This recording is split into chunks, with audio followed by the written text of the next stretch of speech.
We now welcome UFC featherweight Andre Fili. Andre, thank you for the time, sir. Thank you. How do I look? Do I look cool? You look great. Thank you. We will take the first set of questions from Gabriel Gonzalez with Cageside Press. Hey, what's up, Andre? How you doing? Doing well. How are you, brother? Doing good, man. Coming off a nice win in June. What's the mood going into this latest matchup? Just staying sharp, and I feel like I've been on a good little run. Had a couple decisions not go my way, but overall, I'm happy with where I've been going in my career, and I've just kind of doubled down on the stuff I was doing before and started introducing some new stuff. Got to work with my buddy Garry Tonon a little bit. It was one of the best, probably the best grappler in the world, the best MMA grappler in the world, I would say for sure, and incredible grappler. So I got to work with him a little bit and just kept improving on the things that I think make me the best, and rocking and rolling, dude. I'm like excited for this fight. I'm antsy almost. Like I just can't wait to fight. So I could see that. I wanted to ask you, after your last fight, you talked a bit about how you felt like, as you've grown just, over the years, you felt your body changing, you're growing into your frame a little bit more and things like that. You're feeling stronger. Have you felt like your style has naturally changed, feeling that physical change inside yourself? Yeah, I don't know if I think the biggest change is growing into my frame. I feel stronger. I'm a better athlete. Stuff like that. As far as my style of fighting changing, yeah, it's a natural progression. It just kind of happens as I learn new tricks, and there's stuff that I learned when I was 12 years old wrestling that that I still remember, and there's stuff that I learned last week that I use. So I'm always learning, I'm always growing, I'm always evolving, and whatever the situation is, every fight's different. So whatever the situation is, I have things for that situation. I have my style progresses naturally, yeah, and I've been doing this for a long time, so I have I got a lot of tricks. On a personal level, you also talked about how you're looking to buy a house. Where are we at with that, man? Yeah, I'm a homeowner now, so that's cool. Congratulations. It's been expensive. California real estate's no joke, but got it done, got it all furnished, and yeah, it's starting to feel like home. It's a big project, buying a house and getting it how you want it and getting it all furnished. But yeah, it's dope. I got a little mini ramp built, and so I can skate at my own house now, and got a pool for my dog to jump around and swim in with me, and life is good. Congratulations. Two last ones. When you're up against a guy like Bryce Mitchell, he's got that sick ground game. Obviously, you want to be prepared for that, but how do you make sure you balance it so you're not neglecting, making sure your striking is sharp, as you also probably take extra time to work your grappling in camp? All right, that's the thing about MMA is it's a balancing act. You got to be juggling a bunch of different skills all at the same time. So, I think I'm a better striker than him. I also think I'm a better grappler than him. He's got some real tricky stuff from that cross body.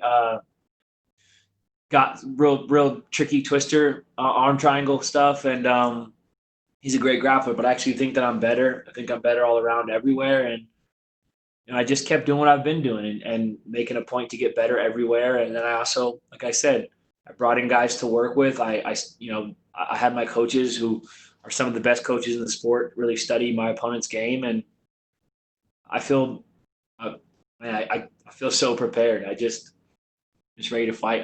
All the hard work is done, and preparation was perfect. And the performance is going to be perfect as well. Looking forward to it. Good luck. Thank you. We're not seeing actual questions. We will take our next set of questions from Danny Segura with MMA Junkie. Andre, I just wanted to pick up on something you said.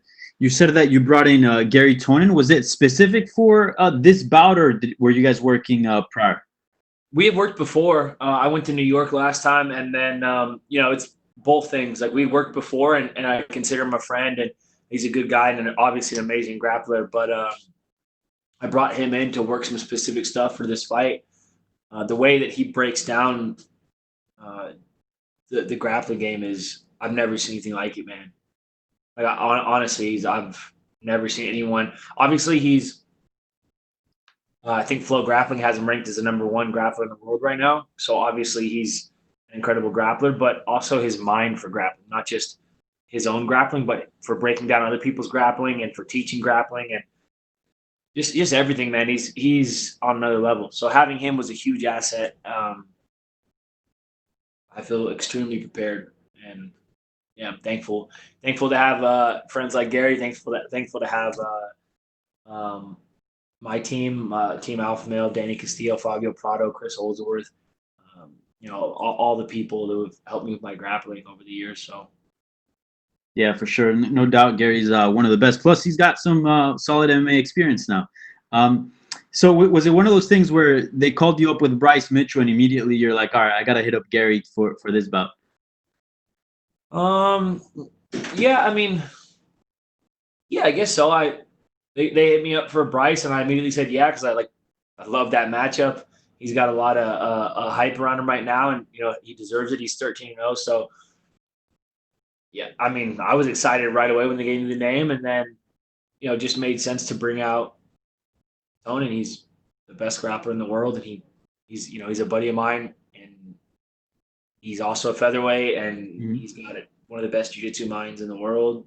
Just made sense, And I just bought a house, so I got a guest room for him to crash in, and nice. Just made sense, It wasn't like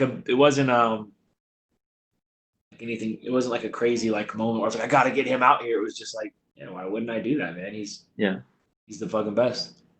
Yeah, for sure.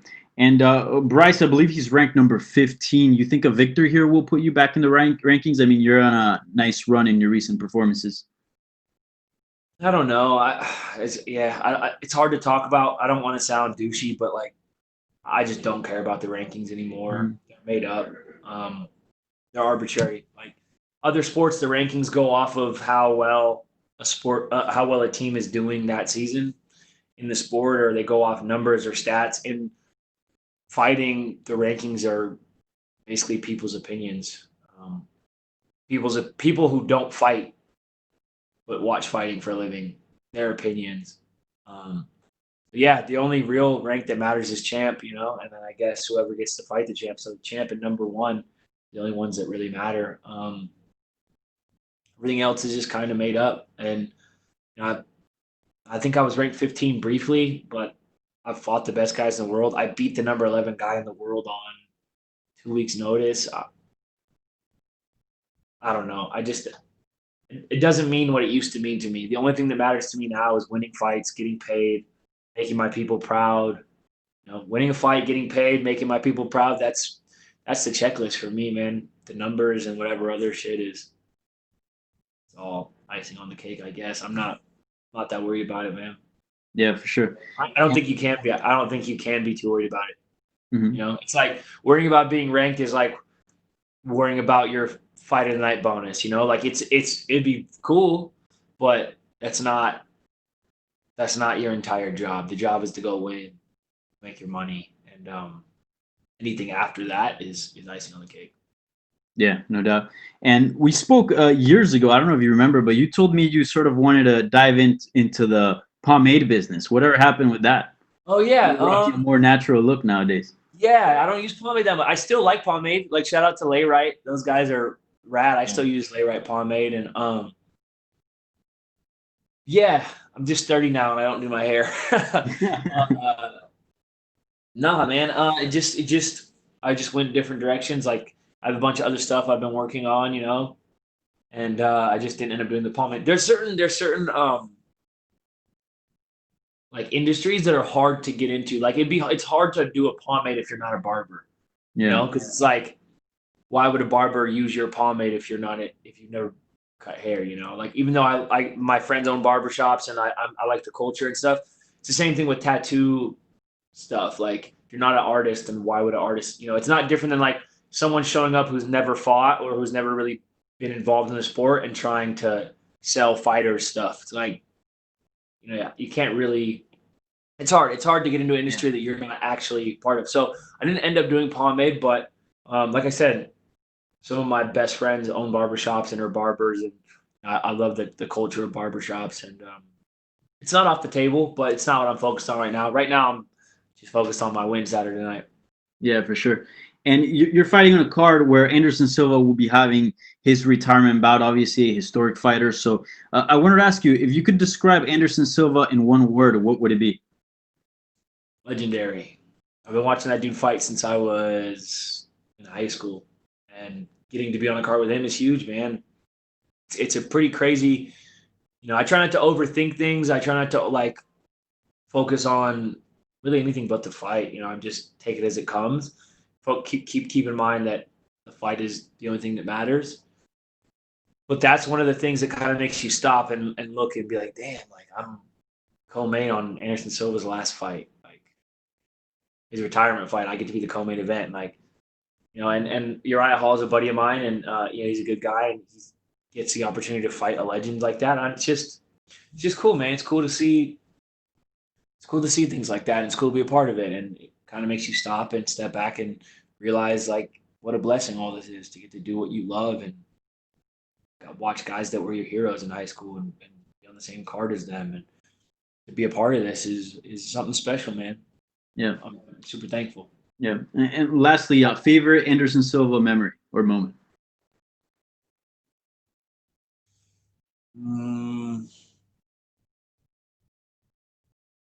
Maybe the snap kick. Maybe the snap kick against Vitor. Maybe there's a bunch of things. Maybe that first fight with Chris Lieben, because I had never seen. I had watched him fight before. I had watched him fight in Pride. I'd watched I think Garry Tonon scissor heel hook him. I knew he was good, but I'd seen him be submitted before. I had seen him do it well in Pride, but then he hit the UFC and just, man, I watched him fight. Like just watching him fight and watching his precision and watching his creativity was a huge inspiration to me. So hard to pinpoint one moment, but I guess if I had to say one moment, it would just be that feeling of being, at the end of high school or middle high school and watching him come out and being excited and having that feeling of like, man, like this is kind of our Michael Jordan. This is like our guy. For me, that was to sit around with your friends and watch that and be excited and like, it was something I look forward to when I was young, and it's something I look forward to now, being on the same card as him. So it's cool. Yeah. All right, man. Looking forward to your fight. Best of luck this weekend. Thank you. We will take our next set of questions from Cote Cruz with the 4 to Win podcast. How's it going, sir? Great. Thank you for your time. In your last two fights, they were very competitive and ended in a decision, which it kind of always involves a little bit of controversy, right? I imagine that this time you will not try and leave it in the hands of the judges. How do you feel this little streak of decisions, one for you, one for the other guy, how do you feel this will affect your approach in this particular fight on Saturday? Doesn't affect my approach. My approach isn't really dictated by the judges. Obviously, I want the finish. No one wants to go to decision. No one wants a split decision. Whether it's like nobody wants that. But I'm fighting the best guys in the world, and sometimes it happens. The way I fight is dictated by my opponents. What I think it takes to get the win and to beat my opponent, and I don't really factor in the judges. I try not to factor in anything else but my opponent and myself and getting my hand raised, man. Like you can't think about that stuff. For me, I don't like to think about that type of stuff. I'm not going to let anything pull me out of my game. I think that the judges got it wrong against Jourdain. I think they got it wrong against Sadiq. That's old. That's old. I don't care. It's not going to affect this fight. And when I say the judges got it wrong against Jourdain, I mean it was a unanimous. I don't think they should have been a split. Let me clarify that. I think I beat. I think that a split is fair against Sadiq, but I think I won. The decision against Jourdain, I think, was obviously a unanimous decision. I think I controlled almost every moment of that fight. And I don't know, man. I try not to put too much stock in it. The decisions have bothered me before, and I've just kind of tried to move past it now because you got to control the controllables. You can't control shit that's out that's it's not yours to control, and you'll drive yourself crazy trying to. So it's not for me, you know. Yeah, I completely understand. Well, you entered the UFC at a very young age, like 7 years ago, and you've faced a lot of great fighters. You faced the Michael Johnsons, the Dennis Bermudas, you fought Holloway and Biggs, etc. How do you think this experience will help you? How this collides into the last fight? Yeah, I think you know, it's like just like you need mat time to get good at things that you're drilling and practicing, you know, you need cage time to get good at winning fights and being in that moment. And I've had a lot more than my opponent. You know, not to say that he's not comfortable in there. You know, I'm sure he will be, but I think that I think the experience is a good weapon to have, you know, and I definitely have it in this. I've had my highest highs and I've had my lowest lows, and I've gone right back to having the highest highs again, and it's all been in that cage for everybody to see. And you know, Saturday won't be any different. I'm just gonna get my hand raised, and you know, you guys will see me win again. It'll be more decisive. It won't be a decision. It won't be this. It won't be that. There won't be any controversy. But like I said, I'm just focusing on me and not my past opponents, not my opponents' past opponents, not my decisions, not his finishes, not my finishes, not anything else but me, myself, and I. Just winning a fight, you know. So that's been a huge change for me. Is just this singular focus of I don't really care about anything else but myself. I see. Your opponent, Bryce Mitchell, has become known for his great ground game. You in your last fights have been more of a striker lately. Um, do you have any visions for the fight and keeping it standing, or are you trying to make a point in this fight and try to beat him at his own game? Wherever the fight goes, I'll be ready. I got something for every position, and I'm gonna dictate the entire time. I'm gonna do whatever I want, honestly, and it's a feel thing. You know, I go off feel. I don't like to set real strict game plans. You know, there's a few things I need to watch out for. He's got a really good uh, back take, crossbody attack. He's got some real good tricks, but I'm gonna do whatever I want. I'm gonna beat him everywhere, and I'm confident and I'm ready, and the preparation is done. So it's just time to have some fun. Thank you so much for your time, Andre. Best of luck in your fight. I Thank you. appreciate it. No problem. Appreciate it. And we will take our last set of questions from Pablo Santamaria with Noti MMA Ecuador. Hi, Andre. As an Ecuadorian, I want to ask you, like, for how much time have you been friend of Chito? Is this Cheeto Vera himself? No. I have been friends with Cheeto for I don't know, 5 years, 4 years, maybe 5 years. Okay, that's awesome. So, uh, talking about the fight, do you feel excited of taking the O of an undefeated fighter that has a lot of hype? This are you sure this isn't Cheeto? Beating an undefeated guys. It's exciting. Like I said, I hate to sound like a broken record. I feel like maybe people are gonna get the wrong idea of me. Like I don't think I'm not some cocky douchebag dude who like thinks he's got all the answers, or like I hope I'm not at least. But I focus on myself, and I don't care about anything else but myself. I don't care about his record or his wins or his, you know, like I know what he's gonna try to do. I know what he's good at. I know what he's done in the past. I know all that, and you know I'm ready for it, and I'm focused on myself, man. I just stopped trying to focus or control or really have any say about things that aren't in my control, man. I'm just focused on myself. Okay, I get it. So, you said that you don't want to leave the fight to the judges. So, what's your prediction for the fight? I'm gonna win. I'm gonna win. It could be knockout. I could knock him out. Could knock him out early. Could knock him out once he gets tired. Could knock him out after he gets discouraged. I could also sub him, man. I could sub him. I could catch him in something. You know, it's gonna be a finish. It could be anywhere, and that's what makes fighting so exciting. You know, he's a grappler, but I wouldn't be surprised if he comes out and chop some leg kicks or throw some big overhands. Like that's the beautiful thing about fighting. You know, nobody really knows. So I'm excited. I know what I'm gonna do, but I will let you guys tune in and check it out. Okay, I get. And if you get the W, you have an opponent on your mind, or you want to call someone out? No, I'm just focused on my opponent Saturday. No one else is on my mind. That's it. My opponent's barely on my mind. I'm just focused on myself, man. Just focused on having fun and getting in a fight and winning. Like, it's a beautiful thing, man. It's very simple. It's always been simple, and sometimes things outside complicate it. But when you remember that it's simple, it's fun again. Okay, so would you like to send a message to your Ecuadorian fans that are rooting for you because of your friendship with Chito? Yeah, man. Viva Ecuador, bro. I love that. I love Ecuador.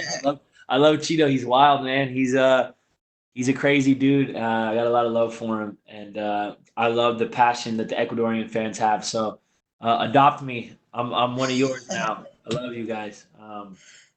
Fans all over the world, I appreciate it, and I love all my fans, and even people who are rooting against me because they support this sport, and that's how we make our living. So I appreciate all the fans, but Ecuadorian fans are especially crazy and especially passionate. So yeah, much love to them. Thank you very much for your time, Andra, and good luck on your fight. Thank you. Holy fuck, they love Cheeto, Ecuador. He's the fucking president out there. Thank you so much, Andre. That is all the questions we had for you, sir. You are good to go. Cool, thank you. I have another one at 3 for a different thing, or is this it?